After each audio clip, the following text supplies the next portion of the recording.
वाल्मीकि रामायण बोलो श्लोक।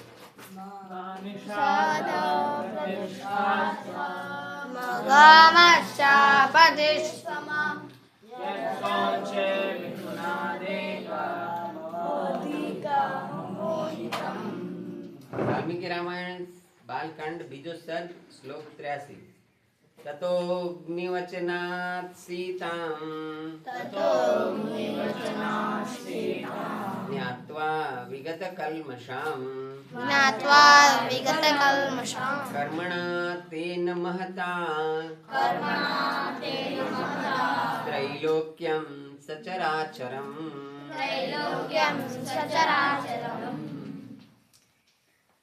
ततोऽग्निवचनात् ततो अरे वाह आई जाओ लाइन में भाई। अग्नि वचनात्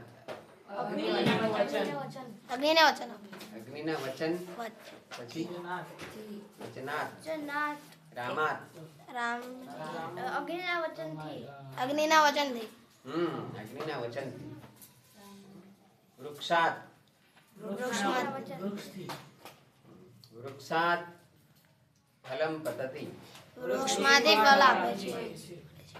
આકાશાत् પતિતમ તોયમ આકાશમાંથી વરસાદ પડે છે।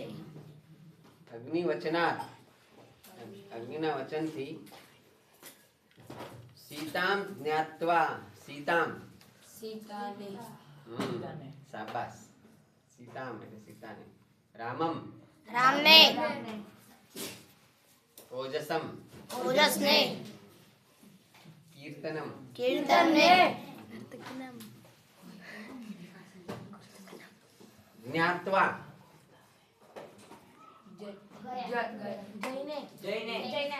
ગત્વા નહીં લ્યા જ્ઞાત્વા જાણીને શાબાશ અરે વાહ જય વિશે તો બહુ વિદ્વાન થઈ ગયા।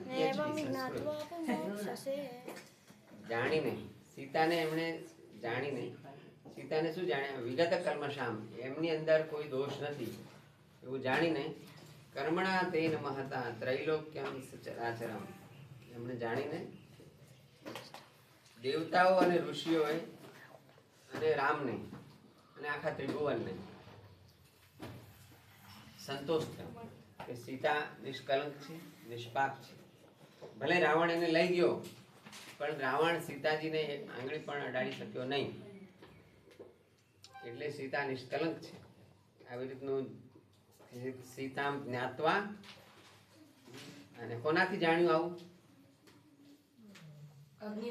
હા તતો અગ્નિવચનાत् સીતા જ્યારે અગ્નિ પ્રવેશ કર્યો ને ત્યારે અગ્નિ દેવ પ્રગટ થયા અને રામને કીધું કે તમારે આવી પરીક્ષા કરવાની કોઈ જરૂર નથી। સીતાએ પરીક્ષા આપી દીધી। સીતા નિષ્કલંક છે રાવણ એને કશું કરી શક્યો નથી। આવું અગ્નિવચનાत् રામે જાણ્યું અને વિગત કલ્મષામ એવું જાણીને રામને પણ આનંદ થયો અને ત્રિભુવનને પણ આનંદ થયો। ઇતિ